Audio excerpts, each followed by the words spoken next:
We are harvesting, I think, probably close to 2,000 oysters today.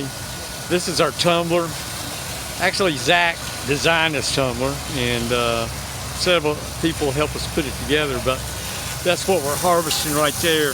And it cleans the oysters 5 times. We got 5 sprayers, high pressure sprayers in there, and it just cleans them where they start off real muddy down there.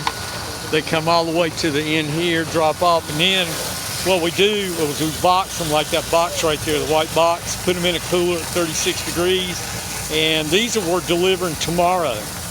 And it's just going to be, it's a blessing to be able to do this, because when you look out there, look at that. I mean, you just got, who works in an area like this? Well, I do.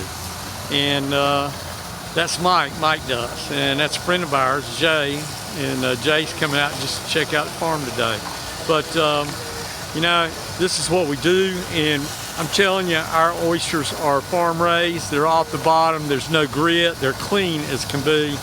And if you see them, and I know they're selling them in Charleston, and they're selling them in Greenville, South Carolina, and all up down the east coast. So you see them, ask them, are those Ragged Island? And if they are, buy some.